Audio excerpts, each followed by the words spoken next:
오늘 말씀 같이 보도록 하겠습니다. 뉴 노멀 시대의 교회 본질과 개척에 대해서 여러분과 말씀 나누겠습니다. 죄송합니다. 우리 한 번 더 고백하십시다. 나는 유연합니다. 능동적이고요, 창조적입니다. 날마다 쉼없이 달려갑니다. 변화를 반가워합니다. 아멘. 시대가 변하고 있습니다. 갈수록 변하고 있습니다. 갈수록 악해지고 있습니다. 하지만 악하고 어두울수록 빛은 더 빛나요. 빛의 대열에 동참해야 됩니다. 그러려면 여러분 능동적이어야 돼요. 수동적이기보다 적극적이어야 되고요, 유연하셔야 되고 창조적으로 생각하셔야 됩니다. 말씀에 있어서, 삶에 있어서 나의 위치를 알고 교회의 방향을 알고 교회의 그 다음 단계를 여러분이 생각하면서 따라오셔야 돼요. 김진호 목사님이 거의 10년 이상 동안 여러분에게 소개한 책들, 그 원리들, 그 DNA가 지금 이제 결실을 맺을 때가 온 거예요. 우리 교회 비전이 300개 교회 개척 아닙니까? 그러면 그것은 하나님이 원함을 사랑하는 목사님을 통해서, 그분의 입술을 통해서 우리에게 전달한 것을 우리는 볼 수 있는 것이죠. 사람의 말로 받지 않고 하나님의 말씀으로 받고, 그것이 하나님의 말씀과 일치하고 하나님이 원하는 뜻이라면, 그래서 하나님의 뜻이기 때문에 우리가 할 수 있는 것이고, 할 수 있기 때문에 그분이 하라고 하셨죠. 단지 우리는 믿고 반응하고 단순하게 행할 것을 행할 수 있으면 되는 것입니다. 그래서 중요한 건 믿음의 싸움이지 내가 능력이 있고 없고의 싸움이 아닌 거예요. 1999년도에 나온 키아누 리브스가 주연했던 매트릭스라는 영화를 보면 믿음의 비밀에 대해서 나옵니다. 그 네오라는 사람이 믿기 시작하니까 비밀 요원이 꼼짝을 못해요. 여러분, 믿음의 싸움입니다. 믿음의 걸음입니다. 우리 10대들, 20대들 믿음의 싸움이지 믿음의 영역이에요. 여러분, 믿음 위에 굳건하게 설 수 있기를 바랍니다. 좋은 선생은요, 자신이 필요 없도록 만드는 것이 좋고 훌륭한 선생입니다. 제가 요즘 책을 읽는데 너무 감동되는, 성경과 일치하는 방향을 얘기하고 있는 문구가 있어서 찍어왔습니다. 우리 하자 제일 처음으로 같이 읽어볼까요?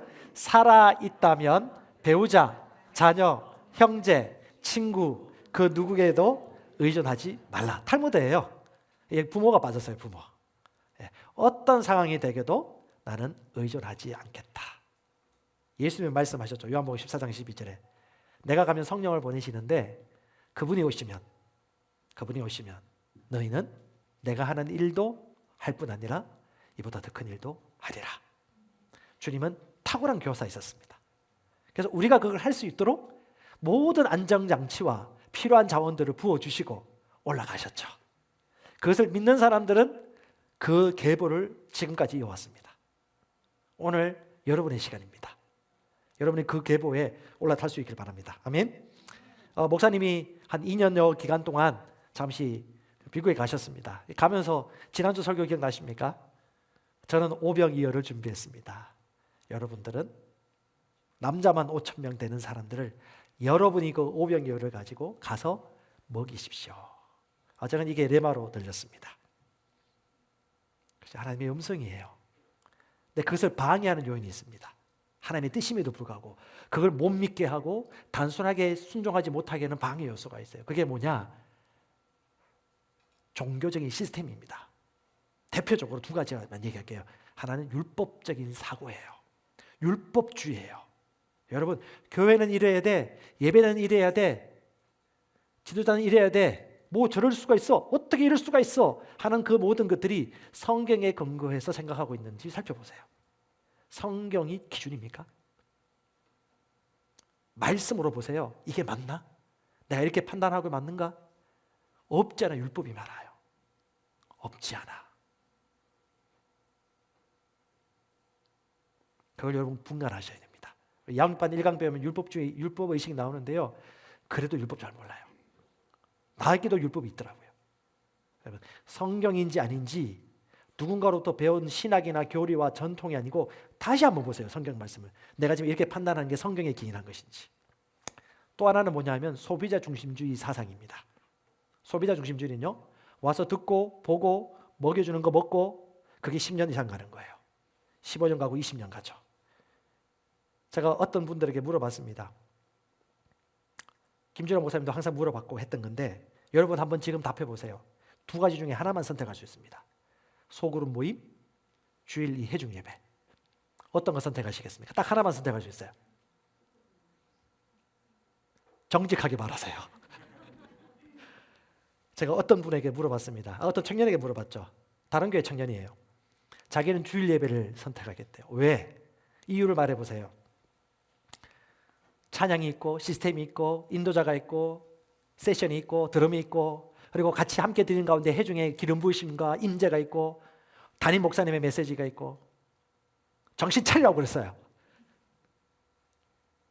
예수님께서 이 땅 가운데 오셔서 나타내셨던 그분의 가르침과 사역과 교회의 모습은요, 아주 특별한 케이스 이외에는 대부분 소그룹이었고 또 그것들을 그들 모두가 그 소그룹 안에서 다 할 수 있도록 하나님께서는 맡기고 가셨습니다. 다시 한번 물어봅니다. 김준호 목사님이 말한 게 그냥 한 말이 아니에요. 우리는 그 의미를 다시 한번 생각하셔야 돼요. 두 가지 예배 중에 하나만 올 수 있다면 여기 예배 오지 마시고 소그룹 모임에 적극적으로 참여하세요. 그냥 온라인으로 주일 예배 참석하겠다? 지금 TV 보고 계신 분들 소그룹 안 가고 온라인 예배만 드리겠다. 정신 차리십시오. 이렇게 하면 못 알아들어요. 소그룹 모임에 적극적으로 참여하는 한도 내에서 온라인 예배를 드리고 모임을 하라는 거예요. 왜? 참 교회가 뭔지를 우리가 지금 발견하셔야 됩니다. 오늘 저는 그걸 좀 나눌 겁니다. 내용이 조금 많고 중요하기 때문에 오늘 제가 일부 예배 때 진도 다 못 나갔어요. 그래서 일부 예배 진도에 맞춰서 해야 될 것 같아요. 하지만 좀 마음이 편합니다. 그래서 한번 잘 들어보시고요. 말씀 안에서 살펴보시고요. 한번 얘기합시다. 나는 담임 목사님보다 머리 빠진 목사님보다 더 중요한 존재다. 믿으셔야 돼요. 여러분부터 믿으셔야 돼요. 왜 웃으십니까? 여러분부터 믿으시고 확신을 가지시고 주님이 내게 말씀 맡겼고 주와 그 말씀에 의탁한다고 바울이 말했던 그 사도행전 20장 메시지가 오늘 이 시간 나에게 리더에게 준 메시지라고 확신을 가지셔야 됩니다. 좀 고민 많습니다. 교육부서 어떻게 해야 될까? 하나님이 주신 이 300개의 교회 개척을 비전을 어떻게 하면 실제적으로 이룰까? 원한다가 아니라 실제 삶의 현장에서 일터 현장에서 대표이사들 사이에서 캠퍼스에서 직장에서 가정집에서 유치원에서 어떻게 이걸 이룰까? 이걸 이제 우리는 실제적으로 고민하고 실현해야 될 때예요. 그래서 예전에는 갑자기 생각이 나요? 탁상담론? 뭐죠? 탁상 행정하면 안 돼요. 현장에 들어가셔야 됩니다. 현장에 들어가신 분들이 아이디어를 낼 수 있어요. 그래서 저도 현장이 있고 또 우리 멤버들 중에 현장에 있으신 분들은 하나님이 귀한 영적 지도자를 통해서 우리에게 주신 이 비전을 어떻게 이루는 게 쉽고 자연스럽고 어렵지 않고 즐겁고 열매 맺히고 계속해서 다음 세대까지 이어질까? 이걸 생각하신다면 하나님 해답 주실까요? 안 주실까요? 주십니다. 그것에 대한 한 마중물을 오늘 그런 시간 가졌으면 좋겠습니다. 화살을 쐈는데 관역을 벗어났다고 해서 거기 관역을 그리면 되겠습니까? 목사님 얘기하셨잖아요. 그렇지 않았으면 좋겠다는 말씀을 지난주에 하셨잖아요. 우리가 관역에다가 화살을 맞춥시다. 300개 교회 개척. 어려울까요? 쉬울까요? 따라서 믿는 대로 됩니다. 당신은 믿는 자입니까? 아멘. 말씀 보십시다. 오병이의 누가복음 9장인데요. 같이 읽겠습니다. 무리가 그것을 알고 주를 따라가니 주께서 그들을 맞이하신 후 하나님의 나라에 관해 말씀하시고 또 병고침을 받아야 하는 사람들을 치유해 주시니라. 주님이 온갖 이적을 베푸시니까 사람들이 예수님을 찾아다닙니다. 예수님이 어딘가에 계신 것을 알고 난 다음에 또 찾아온 거예요.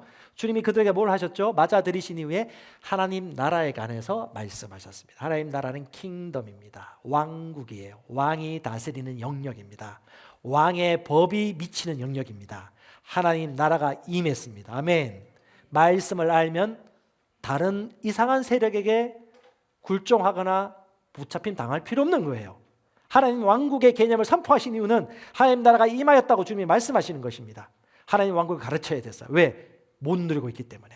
하나님 나라가 임했습니다. 왕이 다스립니다.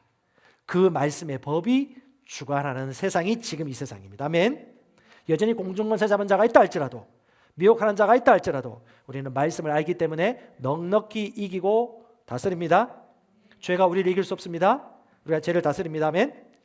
그 다음에 병 고침을 받아야 할 자를 불러서 치유해 주십니다. 자, 이건 합당한 것입니다. 하나님 나라 법칙 왕국에서는 건강해 사는 것이 당연한 것이고, 치유의 손을 베풀어서 치유하는 것이 마땅한 것입니다. 감사함으로 치유함을 받으십시오. 하나님은 신성한 건강과 치유를 주십니다. 이는 하나님 왕국의 비밀이고 마땅한 유업입니다. 자, 계속 읽읍시다. 날이 저물기 시작하자 12사도들이 주께 와서 말씀드리기를 무리를 보내어 마을과 시골 근처로 가서 유숙하며 음식도 얻게 하소서. 우리가 있는 이곳은 외딴 곳이기 때문이니라 라고 하더라. 그러나 주께서 그들에게 말씀하시기를 너희가 그들에게 먹을 것을 주라고 하시니. 예. 자, 우리 복음서 읽을 때는 예수님이 하신 말씀을 주목하셔야 됩니다. 너희가 그들에게 먹을 것을 주라. 자, 이게 예수님의 의도가 나오죠? 예수님의 뜻이 나옵니다. 예수님의 원함. 그게 뭡니까? 하나님의 원함은 내가 주는 것이 아니고 너희가 이 문제를 해결하고 먹을 것을 주기를 원하세요. 근데 아직 제자들은 준비가 안 된 것 같습니다. 못 알아듣는 것 같아요. 그들이 말씀드리기를 우리에게 있는 것은 빵 5덩어리와 물고기 2마리 뿐이오니 이 모든 사람을 먹이려면 우리가 가서 음식을 사오지 않으면 아니 되옵니다. 이 제자들은 자기들 아는 범위 내에서 얘기했어요. 내가 머리를 쓴 거죠. 자, 여러분 계산하면 믿음을 살 수 없어요. 완벽주의형의 사람일수록 믿음을 발휘하기 어려워요. 그래서 자신의 완벽함을 내려놓고 하나님의 완전함을 더 묵상하셔야 됩니다. 그러면 믿음으로 나갈 수 있어요. 계산하고 가면 믿음의 삶을 살기 어려워요. 계산을 해도 안 나올 때 믿음으로 발걸음 하나 둘 내디디시면 삶의 모든 영역에서 믿음으로 정복하게 될 것입니다. 그래서 얘기하죠. 주님께서 이렇게 얘기하시니까 자기는 할 수 없다. 그러니까 어떻게 해요? 결국은 주님이 하십니다. 자, 14절 이는 남자들이 약 5,000명이나 됩니다. 주께서 제자들에게 말씀하시기를 50명씩 떼를 지어 앉히라고 하시니. 15절 그들이 그렇게 하여 그들 모두를 앉게 하더라. 16절 그때 주께서 빵 5덩어리와 물고기 2마리를 가지고 하늘을 바라보고 축복하신 후 떼어 제자들에게 주시며 그 무리들 앞에 놓게 하시니라. 그들이 먹고 다 배불렀으며 그들에게서 남은 조각들을 거두니 12강줄이더라. 남자만 몇 명입니까? 5,000명입니다. 뭐 학자들은 그게 아이들, 여성들 합치면 한 10,000명 내지 15,000명이라고 생각을 하죠. 남자만 5,000명입니다. 그 당시 남자만 계수를 했으니까. 근데 이 5,000명에게 너희가 먼저 먹을 것을 주라고 하니까 못 주니까 예수께서 주려고 마음 먹고 난 다음에 먼저 지시하신 게 뭐예요? 50명씩 무리를 지어서 따로 구분해서 앉혀라라고 합니다. 50명. 자, 5,000명, 남자만 5,000명, 50명씩 나누면 몇 개 셀입니까? 100개. 1,000명이면 200개. 1,500명이면 300개 맞죠? 예, 300개 셀이 나오고 50명씩 앉히면 이거 50명씩 왜 앉혀라고 하실지 저는 고민을 좀 했어요. 50명씩. 자, 50명 단위가 이건 제 해석입니다. 예, 나중에 주님한테도 물어보세요. 왜 50명이십니까? 45명도 아니고 60명도 아니고 50명 딱 좋아요. 50명이 뭐냐 하면 한 사람이 복음을 전하고 양육을 해서 한 사람, 두 사람, 세 사람 정도 셀 리더가 세워지면 팀이 돼요. 이 세 사람이 되고 세네 가정이 되고 5가정이 되면 가족들을 합치면 거의 40명, 50명이 되어집니다. 기본적인 단위가 돼요. 이 안에서는 교제가 되어집니다. 관계심이 이루어져요. 말씀으로 양육하고 책임질 수 있어요. 무슨 일이 있으면 무슨 일이 일어나는지 알아요.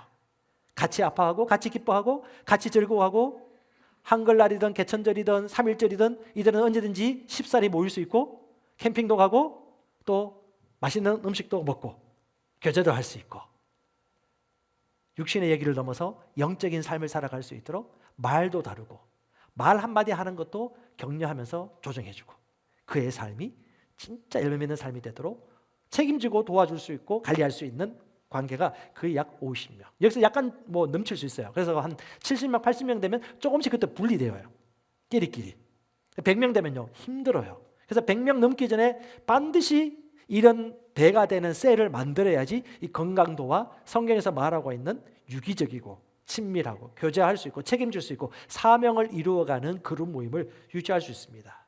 저는 여기서 계시를 얻었어요. 50명. 전후 몇 명. 그러면 5,000명이면 100개. 1만 명이면 200개. 1만 5천 명이면 300개. 그러면 우리 교회 그 유기적으로 이런 300개 교회를 개척하면 약 1만 5천 명은 되겠더라고요. 근데 그게 서울 수도권만 얘기한 게 아니에요. 우리는 전 세계를 바라보고 있죠. 일단은 우리 조선 팔도부터 바라봐야 되고요. 할렐루야. 여러분, 이것이 실제가 되셔야 돼요. 볼 수 있으셔야 됩니다. 자, 눈을 뜨세요, 여러분. 우리 10대들이요, 눈 뜨십시오. 웨이크. 눈 뜨고 깨어서 보십시오. 여러분은 몇 개의 셀을 리드하든지 서포트하든지 그 자리에 참여하시겠습니까? 그게 마음이 일치되어지고 한 뜻이 되어지고 그 환경은 다를 수 있어요. 그 각자마다 다 독특하기 때문에. 하지만 이 300개 교회 개척 2020 비전이 마땅한 우리가 가야 할 그 다음 단계라는 것들을 모두 다 확인할 수 있을 것입니다. 아멘. 할렐루야. 하나님 모든 사람이 구원받으며 진리를 아는 데 이르기를 원하십니다. 한 교회가 100명, 1000명, 1500명이 아니고 모든 사람이 구원받으려면 모든 곳에 가야 돼요. 더 많이 그런 셀이 있어야 돼요. 더 많은 교회가 있어야 돼요. 수도권만 말고 경산도, 전라도, 충청도, 속초, 고성, 광주, 전주, 부산, 김해 모든 곳에. 그러면요, 이런 소그룹 단위의 건강하고 작고 친밀하고 책임질 수 있는 교회가 셀이 교회죠. 이 셀 교회가 300개 이상 세워져야 하는 것은 마땅한 것입니다. 하나님의 뜻입니까? 예. 한 사람의 욕심이 아니고 한 사람의 정욕이 아니고 하나님의 뜻이란 말이죠. 그럼 어떻게 우리는 아멘하고 받아들이고 내가 그럼 그것의 역할은 무엇이지? 라고 생각하고 받아들이면 되는 것입니다. 저는 오병이어, 목사님이 오병이어를 얘기할 때 그 오병이어가 하나님의 가치, 하나님의 비전, 하나님의 방향, 셀, 소그룹 단위, 배가 하는 교회 개척이란 것들을 알겠더라고요. 그 그림들을 우리에게 지난 10년 동안 얼마나 많은 저자들을 통해서 우리에게 책을 소개하셨습니까? 랄프 무어, 닐 콜, 또 누굽니까? 교회는 팀이다. 짐 푸트먼, 프랭크 바이올라, 이 모든 책들이 뭐예요? 지금 이때를 향해서 지금까지 우리가 읽고 사고방식을 변화시켜갖고 마음을 모으는 일련의 과정들을 거쳐온 거예요. 그 포텐을 터뜨릴 때가 지금인 것입니다. 누가? 믿는 사람이. 열정만 가지고 안 돼요. 믿으셔야 돼요. 열정으로 내가 하겠습니다 하고 혼자 나가면 안 돼요. 제대로 DNA를 알고 가치를 숙지하고 알고 경기에 나가셔야 돼요. 그래서 오늘 저와 여러분들은 좀 다를 것입니다. 오병이어를 어디에요? 모든 지역마다, 나라마다, 기업마다, 회사마다, 마켓마다, 캠퍼스마다, 가정마다, 지역마다, 대륙마다 500개 셀, 1000개 셀, 1만 개 셀. 이건 주님이 기뻐하시는 것입니다. 우리의 비전이 뭡니까? 우리 사명선이 있죠. 우리는 새로운 피조물의 계시에 근거하여 셀과 시스템을 통하여 제자를 만드는 제자를 훈련하여 배가하는 교회를. 아멘. 이렇게 비전이 있죠? 자, 그러면 우리의 위치는 지금 현재 어디에 있을까요?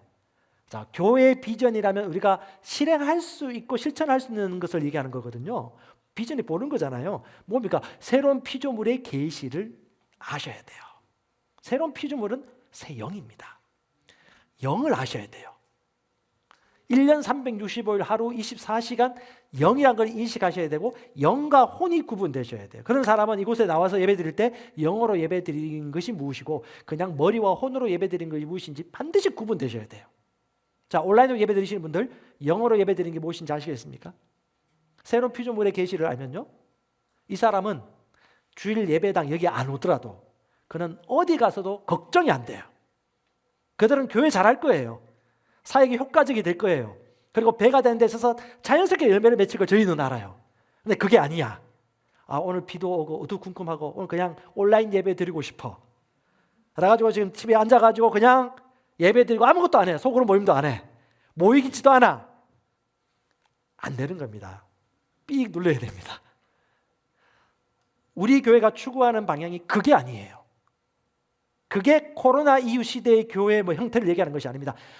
그런 하드웨어를 말한 게 아니에요. 당연히 그런 하드웨어가 필요하지만 실제 그 안에 어떤 하나님의 임재와 목적과 능력이 나타나는 새로운 피조물의 계시에 능숙한 그것을 이해한 사람들이 2사람 이상 모이면 그 문화는요 흘러갑니다. 아멘. 흘러갈 수밖에 없어요. 드러나요. 잘 모르겠다 하시는 분들 오셔야 돼요. 여기 오셔서 영어로 예배드리고 말씀을 먹고 영과 혼이 구분되는 게 무엇인지를 반드시 아셔야 됩니다. 기도하는 게 너무 어색해요. 나가면 안 돼요. 그러면 보입니다. 기도하는 게 자연스러워야 돼요. 말씀을 고백하는 게 자연스러워야 돼요. 내가 하는 말이 그대로 된다는 걸 진짜 믿으셔야 돼요. 그러면 언제요? 앞이나 뒤에나 자동차나 집이나 사업을 해서 차가 막힐 때나 막힐 때나 내 말이 일치할 수밖에 없어요. 같이 만났을 때 하는 얘기하고. 답사, 삶은 영적이다. 영적이란 말이 말씀적이라는 거예요. 네 말대로 된다는 거예요. 네가 믿는 대로 말한다는 거예요. 네 생각하는 것만큼 살 수 있는 거라고 하나님께서 우리에게 말씀해 주시는 것입니다. 그래서 여러분 새로운 피조물의 계시에 근거한 여러분 이 계시에 있어서 여러분 철저하게 배우시고 여기서 세가족반 양육반 하면서 배우셔야 됩니다. 두 번째가 뭐냐면 셀과 시스템입니다. 우리 셀 사역을 하고 있죠. 한국의 다른 교회보다 우리가 셀 사역에 있어서 잘 지금 지어져 가고 있어요. 셀과 시스템, 소그룹이죠. 셀 모임. 셀에서 여러분 인정받으셔야 돼요. 리더와의 관계가 좋으셔야 돼요. 리더로부터 인정을 받고 리더로부터 배가하는 좋은 리더십을 여러분 잘 받으셔야 돼요. 이걸 여기서 이해하지 못하면요 나가도 안 돼요. 하나님은 사람을 통해서 일하시고 관계 지향적으로 우리가 행복할 수 있도록 우리를 만드셨습니다. 하나님과 우리도 관계고요. 우리 하나님의 가족들이에요. 모르겠으면 여기서 배우셔야 돼요. 적응이 안 되면 배우셔야 돼요. 그럼 어떻게? 셀과 시스템을 이용할 수 있고 이것을 이해되어지면 어디에 나가도 할 수 있어요. 저희 교회는 새로운 피조물의 계시와 셀과 시스템을 통하여서 운영되어지는 것들까지 어느 정도 좀 되고 있어요. 지금 그 다음 단계가 뭐냐? 제자 만드는 것이 되셔야 됩니다. 지금 2단계예요. 제자를 만드는 제자를 훈련하면요 교회는 그냥 개척되어요. 제자는 무리와 다릅니다. 제자는 배움을 받습니다. 영적 리더로부터 코칭도 받고요 영적인 교제가 되어집니다. 삶의 기준을 같이 나눌 수 있어요. 아니 집에 문제가 생기고 회사에 문제가 생겼는데 혼자 가서 말이해. 셀 리더도 몰라. 누구한테도 얘기할 데가 없어. 자기하고 같이 사는 가족들에게만 스트레스 풀어. 그건 뭡니까? 셀에서 그렇게 풀어줘야죠. 물론 비밀한 일들이라면 비밀스럽게 얘기해야 되겠지만 그게 되는 것이 진짜 건강한 교회입니다. 친밀하고 교제하고 관계 중심적이고 양육할 수 있는 그룹 단위, 사명을 잊지 않는, 그리고 리더가 다시 배가 되어지는 이런 소그룹 단위의 교제가 바로 교회입니다. 그럼요 교회가 개척되어져요. 쉬울까요? 어려울까요? 쉽습니다. 자, 먼저 보시라고요. 보시라고. 현장에 들어가야 될걸요. 말만으로 안 됩니다. 예.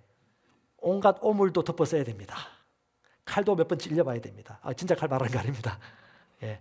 미움도 당해봅니다. 하지만 진실하게 영혼을 대하면요 그 사람은 영적 존재이기 때문에 반드시 우리의 중심을 알고 이 비전을 붙잡을 겁니다. 아멘. 작은 불꽃 하나가 큰 불을 붙입니다. 오늘 이 자리에 있는 여러분들이 주인공입니다. 이걸 여러분 점검하시기 바랍니다. 셀 리더 모임을 하고 있는데 어떤 분이 얘기하더군요. 저기 지방에서 영상으로 전화로 핸드폰으로 세가족반을 다 수료한 사람, 이 사람이 우리 교회 성도가 될 수 있습니까? 예, 영접한 사람 성도 됩니다. 요즘 너무 좋아요. 디지털 트랜스포메이션, 디지털 기반화의 모든 양육이 가능한 거예요. 주일만 세가족반 하는 게 아닙니다. 예배당에서 금요일도 할 수 있고요. 금요일 새벽에도 할 수 있습니다. 밤에도 할 수 있으니까 마음껏 하세요. 생각을 좀 깨세요.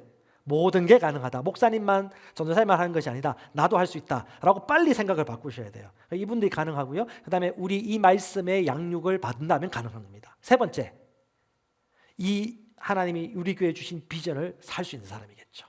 헌금도 할 수 있는 사람, 시간도 드릴 수 있는 사람.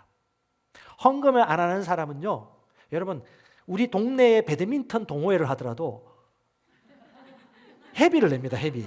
같이 먹을 간식값. 재정은 마음이에요. 불신자들, 믿지 않는 물질주의 세상을 가진 사람들은 교회가 돈을 뜯는다, 기업이다라고 얘기하는데 그건 어쩔 수 없어요. 본성 자체가 거듭나지 않은 사람이기 때문에 다 돈으로 모든 세상이 보이기 때문에 그렇게 말할 수밖에 없어요. 그 사람들은. 하지만 우리는 진리를 알고 있지 않습니까? 네 물질이 있는 곳에 네 마음이 있고 네 마음이 있는 곳에 너는 시간을 드릴 거야. 심을 수 있을 거야. 이걸 알고 경계에 임하는 자입니다. 이런 사람은 다른 지방에 있더라도 영적으로 연결되어지고 교통이 되어지면요 우리 교회 가족이 될 수 있고요. 그 다음에 그러면 새로운 교회 개척 기준은 뭐냐? 교회 개척, 배가는 교회 기준은 뭐냐? 그건 제가 몇 가지 생각해봤는데 오늘은 얘기 안 하려고 합니다. 좀 정리를 하고 고민을 하고 또 때가 되어지면 여러분과 나누려고 합니다. 자, 그러면 여러분 우리가 교회를 개척하는 비전을 받지 않았습니까? 그럼 교회가 뭔지 알아야 되지 않겠습니까? 하나님이 교회도 안 알려주고 이런 교회 세우라고 얘기하지 않으셨겠죠? 그래서 하나님이 말씀하시는 최고의 교회는요, 성경에 나와 있습니다. 사도행전 2장에 나와 있습니다. 항상 우리 삶의 모든 기준은요, 성경이 되어야 됩니다.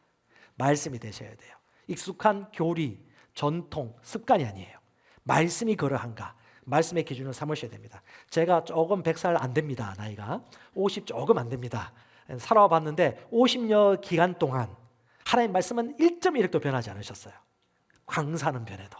그래서 여러분 항상 모든 기준을 말씀에 두셔야 되고 말씀이 말하는 정의가 진리다라고 받으시면 될 것입니다. 자, 사도행전에 하나님께서 계획하신 디자인하신 교회가 있습니다. 이건 뭐 신학자들은 아직 덜 완성된 처음 교회라고 얘기하는데 저는 그렇게 보지 않습니다. 하나님이 처음부터 우리에게 보이신 아름다운 하나님이 그리고 계획하신 디자인하신 교회가 이 사도행전 2장에 나와 있다고 저는 확신하거든요. 그것을 생각하면서 우리 교회의 정의를 같이 한번 봤으면 좋겠습니다. 교회 특징이 있어요. 문화 코드예요. 같이 고백합시다. 우리는 교회로 살아갑니다. 예, 교회로 살아가는 우리가 교회예요. 살아가야 돼요. 지식에 멈추면 안 됩니다. 자, 말씀 같이 보겠습니다.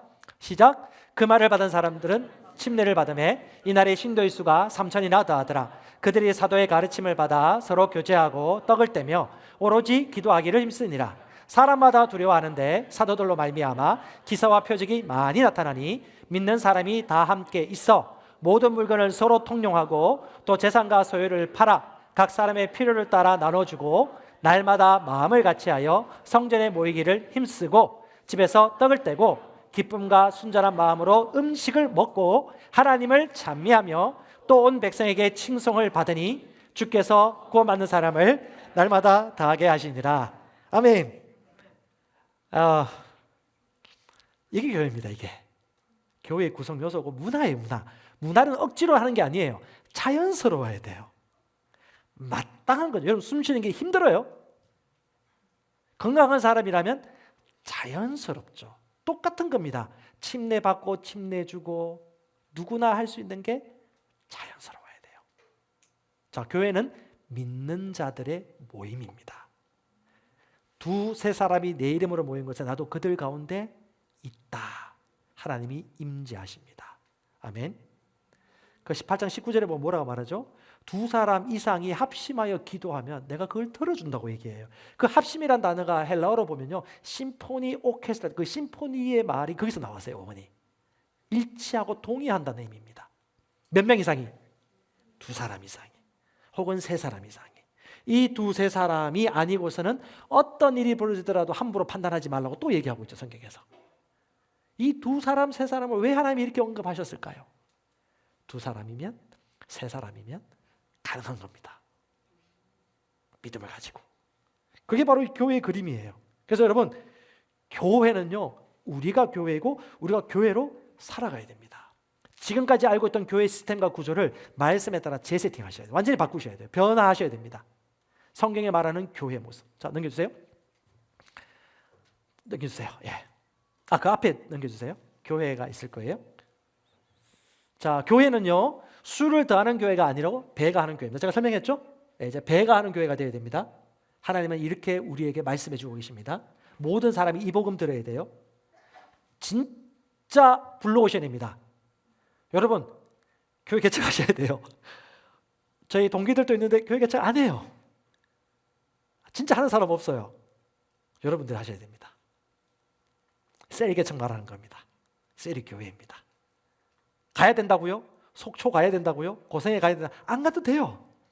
트랜스포메이션, 이게 디지털 트랜스포메이션 이 문화를 이해하면요, 여기서도 할 수 있어요. 진짜 파송해야 될 때가 올 거예요. 그때는 가야 돼요. 근데 지금 여러분 3개, 4개 셀은 만들 수 있어요. 어떻게? 이 4차 산업혁명 시대에 이 디지털 기반하여서 뭐든지 할 수 있다니까요. 자, 생각만 바꾸면 됩니다. 지금 하고 있는 분들이 나오고 있어요. 자, 평신도가 아니고 모두가 성도입니다. 아멘. 자, 앞에서 설교하고 있는 제가 특별한 자가 아니고 여러분들 소중한 자라고 얘기했죠? 에베소서 4장 12절에 교회에 준 선물이 우리고 선물을 받는 자들은 여러분들인 거예요. 성도들이 선물을 받는 사람입니다. 그러면 성도들이 더 주인공이라는 거예요. 자, 옆 사람 보고 얘기합시다. 당신이 주인공입니다. 믿습니까? 자, 우리 10대들, 우리 중고등부 청소년들, 애가 아니에요. 영혼입니다. 책임지게 하세요. 네 인생 네가 책임져야지. 나는 너를 믿을 거야. 믿음으로 얘기해 주세요. 지금부터 20살 이후에 어떻게 할 것인지 얘기해 주세요. 자, 우리 그 수능 앞두고 있는 친구들, 우리 중고등부 친구들 잘 들으세요. 여러분 인생의 시간에 학교 공부에 100% 올인하면 안 됩니다. 30%는 여러분 앞으로 어떻게 살아갈 것인지 미래에 대해서 투자하고 준비하고 공부하셔야 돼요. 유튜브를 보든지. 나중에 후회할 거예요. 30%는 여러분 미래에 실제적으로 준비하셔야 돼요. 세상이 바뀌었어요. 우리가 아는 대학이 대학이 아니에요. 국내가 국내가 아닙니다. 지금 공격이 이번에 코로나 터지면서 얼마나 낭패를 보고 있습니까? 아이들은 좋죠. 학교 안 가니까. 늘 방학이니까. 학습 능력은요. 논리적인 지적인 능력은요. 그렇다고 책을 많이 읽었으면 괜찮아. 근데 책 읽는 능력이 안 돼. 그러면 논리할 수 있는 사고가 훈련이 안 되는 거예요. 20살 되어지면 사람 현장에 들어가서 일하기 바빠서 개발하기 어려워요. 지금 준비하셔야 됩니다. 예, 본론으로 돌아가십시다. 주일이 아닌 매일이 거룩한 날입니다. 성도가 따로 성도가 우리 모두가 성도입니다. 거룩한 성도입니다. 아멘. 저는 딸이 셋이 있습니다. 저는 저 딸들에게 항상 얘기합니다. 너 목사 딸 아니야. 사모님 딸 아니야. 너는 성도야. 넌 예배자야. 목사 딸 아니에요. 목사 아들이라고 하지 마세요. 제가 옛날 부교육자 할 때요. 우리 딸이 어릴 때 물론 그 목사님은 자신이 배운 대로 한 겁니다. 성실하게 하신 거예요. 우리 기준이 있었어요. 성도들 앞에 시기와 질투가 나타나니까 자기 아들 딸들이 안으로 오면 절대 앉지 마. 이런 기준이 있었어요. 진짜 힘들었어요. 아들을 아들이라고 말하지도 못하고 딸을 딸이라고 앉지도 못하고. 근데 그분도 그렇게 배워왔어요. 그게 뭐예요? 윤리적인 율법이죠. 여러분에게 그런 거 없나요? 저 목사 아들이고 장로 아들인데 집사 아들이라는데 어떻게 저럴 수 있어? 그럴 수 있어요. 그럴 수 있다니까요. 걔도 선택해야 되고 자유롭게 배울 수 있는 기회를 줘야 되는 것이죠. 장로 아들, 목사 딸, 뭐 3대, 4대 믿음의 가문 이게 중요한 것이 아니고 그 사람을 인격적인 존재로 대해 주시고 관계 맺으시고 비전을 부여해 주시고 생각을 완전히 바꾸셔야 돼요. 시대가 바뀌었습니다. 자, 본론으로 들어가서 주일이 아닌 매일이 거룩한 날입니다. 일요일이 주일이 아니에요. 모든 날이 주님의 날입니다. 모두가 예배할 때입니다. 아멘. 여러분 일하는 그 사업터가 거룩한 성직입니다. 의식하셔야 돼요. 쉽진 않을 거예요. 불신자들 사이에서 내가 신자로서 사는 게 쉽진 않아요. 하지만 내려놓으면 안 돼요. 지각하지 마시고 성과를 내시고 사장님을 사랑하도록 작정하시고 선물 더 주시고 믿는 자가 다르네. 이렇게 들으셔야 돼요. 저는 일할 때 그렇게 했어요. 왜? 인식이 되니까 나는 빛인데 어렵지만 좁은 길이지만 그것이 영으로 사는 자의 마땅한 바입니다.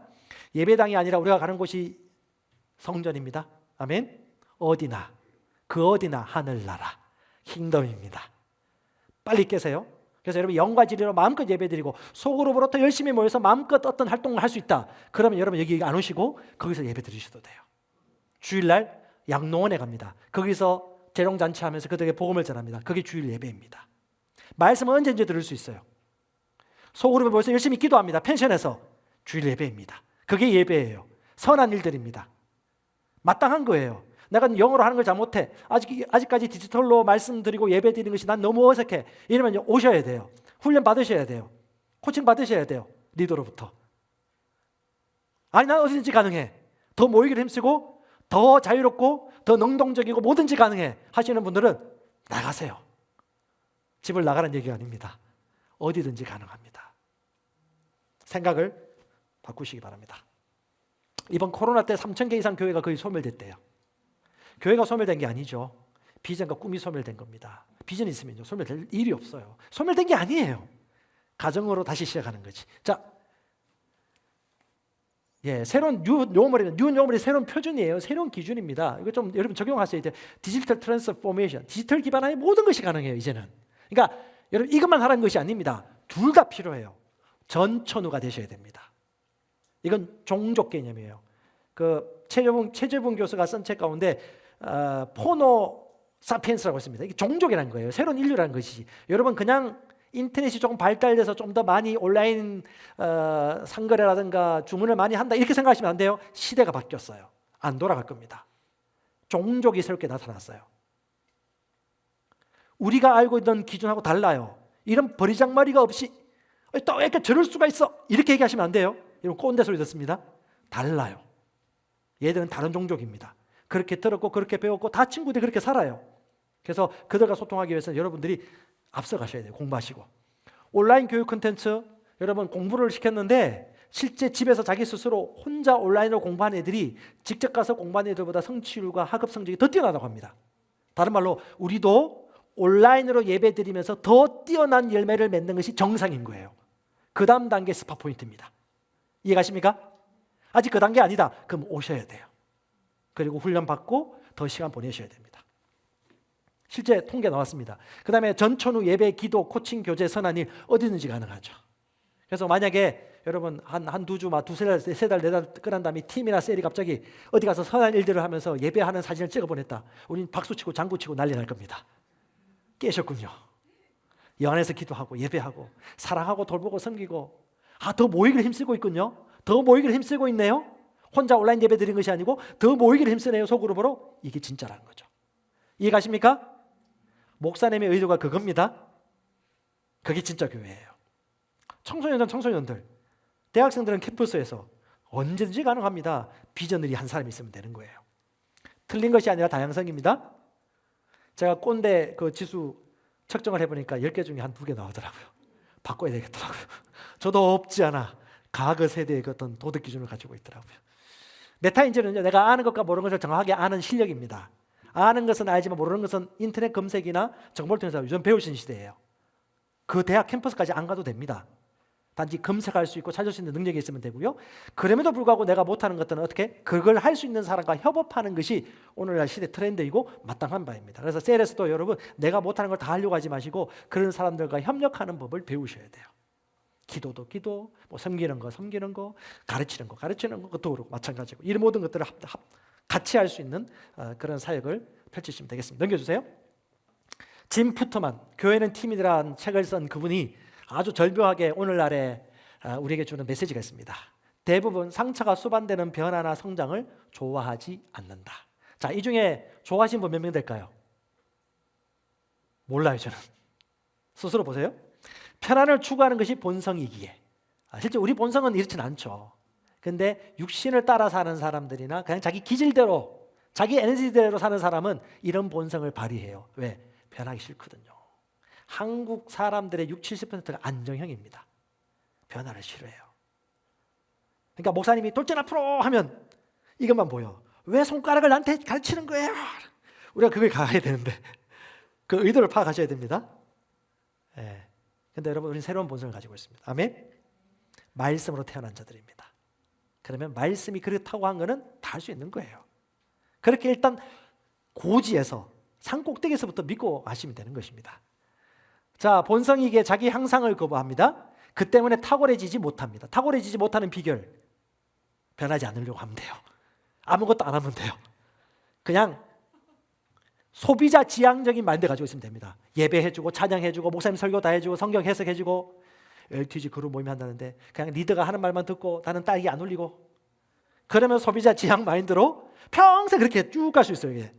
근데 이 쭉 가는 게 아니에요. 나라고 떨어지는 겁니다. 왜? 세상은 갈수록 악해지고 더 악해지고 강포해지기 때문에 믿음이 성장하지 않으면 우리는 삼킴을 당합니다. 성장하셔야 돼요. 아멘? 우리를 변화시키기보다 하나님은 주님이 우리를 변화시키기보다 인정해 주기를 원한다. 이 마인드 빨리 버리셔야 돼요. 변화에 능동적이셔야 됩니다. 그러면요 계속 공부하시고 성령 안에서 교제하시고 교회 지도자들이 가르치는 방향이 뭔지를 여러분 같이 가시면요 여러분 제가 장담할게요. 한국 교회에서 0.1% 안에 들어가는 성도로서 영향력 있는 삶을 살 수 있을 것입니다. 우리 교회가 상당히 마인드가 열려있는 편이에요. 변화에 지난 10년, 20년 이상 목사님이 심었던 결과이고 또 은혜입니다. 이제 우리가 이 바톤을 이어받아서 오병이어를 들고 해야 할 일이 주어진 거예요. 원칙대로, 말씀대로. 소그룹의 DNA가 세 가지입니다. 다음 주에 또 얘기하겠는데요. 살아있는 말씀이 자기가 먹을 수 있어야 돼요. 셀리드의 핵심 목표는요, 스스로 말씀 먹도록 하셔야 돼요. 셀원들이 성경 읽게 하게 돼요. 두 번째, 서로 양육해 줄 수 있는 소그룹 단위에 교제할 수 있는 소그룹입니다. 세 번째가 사명이에요. 배가는 교회 개척에 대한 사명. 요 세 가지가 그 안에 살아있으면요, 이 교회는 건강합니다. 자, 초대교회 문화 코드 좀 읽었는데요, 몇 가지만 얘기하고 말씀 마무리하겠습니다. 교회의 핵심 요소가 몇 가지가 있는데 그 중에 첫 번째가 침례입니다. 침례 핵심적인 의미가 뭡니까? 자, 넘겨주세요. 성경 말씀 있습니다. 로마서 6장 5절 시작. 만일 우리가 그의 죽으심과 같은 모양으로 연합한 자가 되었으면 또한 그의 부활과 같은 모양으로 연합한 자도 되리라. 답시다. 주님과 나는 하나입니다. 주님과 나는 연합되었습니다. 주님은 나를 통해 일하십니다. 예, 주님과 내가 하나예요. 말씀과 하나입니다. 이걸 철저하게 인식하세요. 그 첫 번째가 뭐냐면 침례입니다. 침례할 때 주님과 함께 죽습니다. 주님과 함께 장사되고 주님과 함께 부활합니다. 그걸 믿는 것이죠. 그걸 아는 거예요. 그럼요, 여러분은 부활의 능력대로 살 수 있어요. 사진 보세요. 이게 소그룹에서 이루어져요. 청년들 지난번 침례 갔을 때 침례하고 난 다음에 물속에 들어갔다가 리더와 같이 했습니다. 올라왔습니다. 박수 쳐주고 축하해주고 사진 찍고 난리 했습니다. 왜? 축제니까. 경건하면서도 즐거운 축제예요. 페스티벌이에요. 이것이 셀에서, 소그룹에서 자연스러운 것입니다. 우리 부부끼리 만약에 침례하면 서로 뽀뽀도 하게 해요. 모든 회중들 앞에서 사랑함을 표현하면서. 이렇게 축제의 잔치인데. 넘겨주세요. 자, 우리 팀에서 셀 리더들이 데리고 와서 모시고 가서 지금 침례 주잖아요. 강에서 누구나 먼저 믿은 사람이 셀에서 리더가. 자연스러운 거죠. 문화입니다. 문화는 자연스러운 거예요. 억지로 하는 게 아닙니다. 그리고 어떻게 아이가 또 집에서 부모로부터 침례 받아요. 또 욕실에 들어갑니다. 그리고 나옵니다. 얘가 쓴 글이 있어요. 철자는 틀렸지만 물속에 들어가 죽었다 부활. 예수님과 함께 부활. 얘가 직접 쓴 글이에요. 와, 감동되지 않습니까? 이 아이는 어릴 때부터 이 문화죠. 앞에 목사님이 서 있고 일렬로 딱 서가지고 앞에서 설교하시는 말씀 듣는 것이 교회라는 생각을 뛰어넘어서 우리 이런 세대들은 아주 자연스럽게 교회의 본질적인 문화를 따라 살 수 있을 것입니다. 침례가 자연스럽습니다. 자, 두 번째, 가르침입니다. 디다케. 소그룹 안에서 반드시 양육하고 가르치는 과정들이 있으셔야 됩니다. 누군가 가르치고 도움받고. 서로 가르칠 수 있어요. LTG 하면서 서로 받은 은혜를 꼭 나누세요. 부끄러워하지 마시고. 완벽해야지 나누는 이상한 콤플렉스 버리시고 나누시면 돼요. 나누면서 더 깊은 은혜 가운데 살아갈 수 있습니다. 그 다음에 서로 교제하는 것입니다. 교제 관계는요, 많으면 안 돼요. 서로 교제할 수 있는 관계의식을 가져야 됩니다. 관계지향적인 소그룹 단위가 있습니다. 해보시면 알아요. 여러분, 몇 명 이상 되면 힘드는구나. 그러면 빨리 인턴 리더를 세워서 분가하셔야 됩니다. 이게 실제가 되도록 관계십이 되셔야 돼요. 한글날에도, 개천절에도, 식목일에도 24시간 카페에서 만날 수 있고, 일이 생기면 고민도 나누고 같이 상담도 받을 수 있고 서로 격려할 수 있는 그런 그룹. 그다음에 서로 떡을 떼고 음식을 먹습니다. 성찬도 얘기하고요, 애찬도 얘기하고 밥 먹는 교제도 얘기하는 겁니다. 성찬식 마땅한 거고요. 예, 가정교회 안에서 셀에서 마땅히 이루어질 수 있습니다. 여러분, 셀원들과 1년에 한두 번도 밥을 안 먹는다. 그 이상한 거예요. 셀이 쉰다. 그 이상한 거예요. 옥수수가 쉬어야죠. 셀이 어떻게 쉽니까? 죄송합니다. 쉬면 안 돼요. 결국 가족이라니까요. 가족은 책임져야 되는 것입니다. 여러분, 집에 놔두고 1년 동안 애들끼리 살게 하고 나갈 거예요? 지금 애들이 돌봄 받아야 되는데 말이 안 되는 거예요. 말씀을 상식적으로 생각하세요. 그래서 우리는 어떻게 해요? 떡을 떼고 음식 먹고. 결혼 코칭 지금 하고 있는데 상당히 효과적이에요. 고백들이 간증이 참 좋아요. 이 결혼 코칭 젊은 부부 대상으로 지금 젊은 팀으로 지금 활발히 이루어지고 있는데요. 이렇게 세 가지 요소가 다 있더라고요.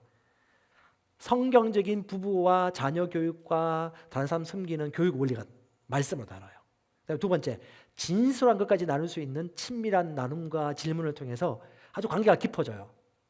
돈 문제, 자녀 문제, 부부 문제. 이 세 개가 가장 민감한 거거든요. 근데 이걸 허심탄회하게 나누면서 말씀을 받아들이는 열린 마음이다. 게임 끝난 겁니다. 이런 사람은 어디 가도 같이 교회 개척할 수 있고요. 어디 가도 뭐든지 가능합니다.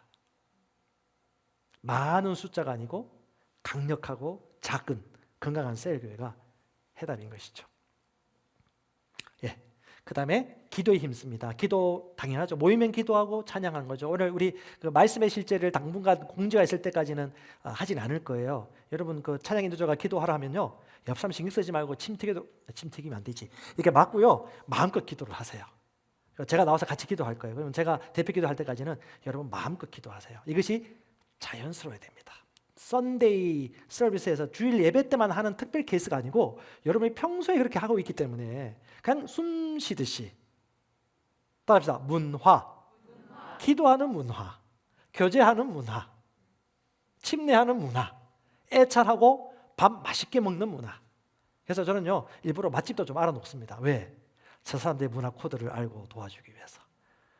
예, 일식 좋아하면 일식 쪽으로, 회 좋아하면 낚시 좋아하면 낚시하러도 가고. 근데 그게 끝이 아닌 거예요. 거기서 반드시 중요한 일들이 일어나는 겁니다. 자, 그다음 기도에 있어서 두 가지가 다 됐습니다. 예수와 여자의 어머니 마리아와 아우데가 더불어 같이 합력하여 기도하는 삶도 됐고요. 그 다음에 예수님이 스스로 혼자 경배하며 주님과 개별적인 기도하는 시간도 마음껏 가졌습니다. 이것이 다 돼야 되는 거예요. 합심하여 하는 기도뿐만 아니고 개인 경배 기도도 되어지는 것이 마땅한고요. 시와 찬미와 영적인 노래로 주님을 찬양하고 그 임재 속에 머무는 시간들을 여러분 목표로 삼으시고 훈련할 수 있기를 바랍니다. 아멘. 자, 넘겨주세요. 그 다음에 기적과 표적이 많이 나타납니다. 이건 왜 이렇게 기적과 표적이 많이 나타날까요? 말씀 믿고 행동하기 때문에, 손을 얹고 기도하기 때문에 치유가 나타나는 거예요. 아픈 자에게 병든 자에게 손을 얹은 적 낫게 되는 것이죠. 와우. 방언을 말하고자 원하고 갈망하니까 말하게 되는 것이죠. 이건 우리가 행동 여부지 하나님께는 아무 문제가 없습니다. 쉽게. 그래서 셀 안에서도 치유하고 기도하고 축사도 하고 상담도 하고 코칭도 하고 당연한 거죠. 문화입니다. 문화. 애들이 이걸 어릴 때부터 보면요, 자연스럽죠. 우리 중고등부들이 같이 모여가지고 서로 기도해주고요, 방언으로 기도하고, 아프면 야, 아플 필요 없어, 신상 건강한 건 내 거야, 내 따라 해봐 라고 고3이 고2한테 얘기하고. 이게 자연스러운 거 아닙니까? 예, 넘겨주세요. 각 사람의 필요를 채웁니다. 예, 필요한 것들 먹여주고 같이 나누는 것입니다. 여기까지 하겠습니다. 성찬식에 참여하겠습니다. 자리에 앉으십시오.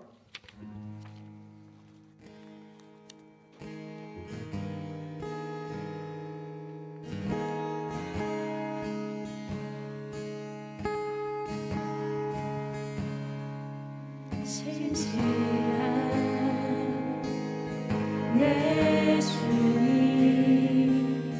사랑 많으신 주, 모든 일에 놀라우신 주님이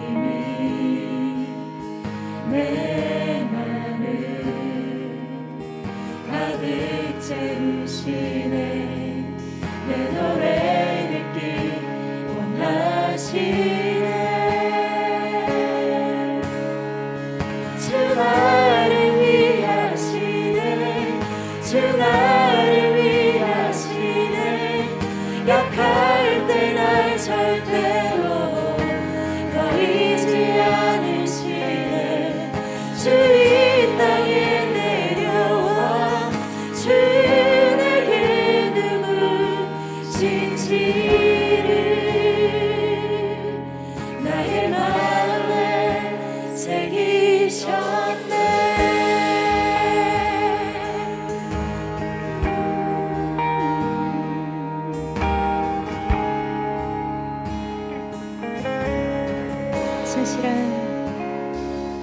진실한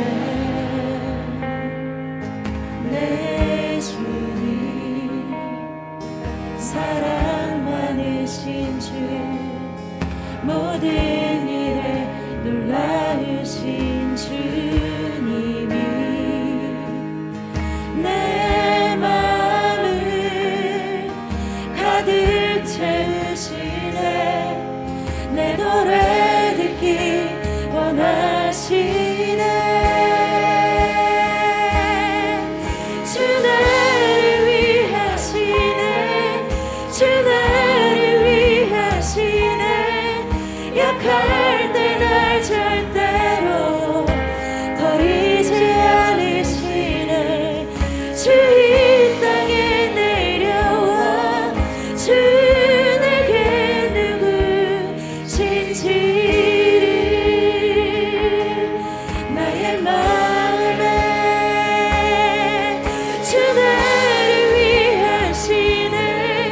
주 나를 위하시네. 약할 때 날 절대로 버리지 않으시네. 주 이 땅에 내려와 주 내게 누구신지를 나의 마음에 새기셨네.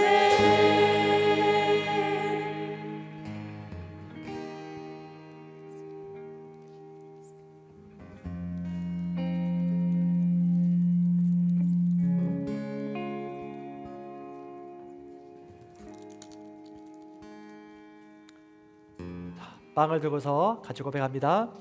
아버지, 주님이 채찍에 맞음으로 내가 나음을 받았다고 하는 주님의 말씀을 나는 믿습니다. 나를 위해 부서진 주님의 몸을 통하여 내 몸은 치유를 받습니다. 주님의 부서진 몸을 나타내는 이 빵을 통하여 바로 지금 나는 치유를 받습니다. 나는 더 이상 약하거나 아프거나 일찍 죽지 않을 것입니다. 나는 건강하게 좋은 인생을 살 것입니다. 나는 하나님의 역사를 선포할 것입니다. 바로 지금 예수 이름으로 나는 나 자신을 살펴보고 말합니다. 주님이 채찍에 맞음으로 내가 치유받았음을 나는 믿습니다. 지금 예수 이름으로 우리는 이 빵이 그리스도의 몸을 나타내도록 구별합니다. 예수 이름으로 이 빵을 받음으로써 예수 이름으로 내 치유를 받습니다. 아멘.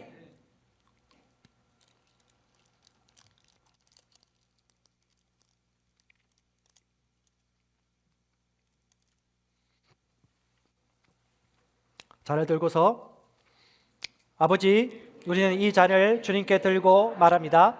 우리는 이 잔이 우리의 죄를 용서해 주셔서 우리에게 거듭날 수 있게 하여 우리가 아버지 앞에 의롭게 되게 하려고 흘려주신 예수 그리스도의 피를 나타낸다고 인정합니다. 우리는 그리스도 안에서 그리스도를 통하여 이 피를 하나님의 의로 받아들입니다. 주님의 희생 제물을 통하여 지금 예수 이름으로 모든 죄를 완전히 용서받고 깨끗하게 씻겨서 온전해지고 깨끗해짐을 받아들입니다. 지금 우리는 이 잔을 마십니다. 우리와 아버지 사이에는 아무것도 없으며 우리는 다시 처음 거듭난 것처럼 절대적으로 깨끗하며 온전합니다. 지금 예수 그리스도의 이름으로 우리는 용서함과 깨끗함을 받아들입니다. 예수 이름으로 우리는 주님과 완전히 하나입니다. 아멘.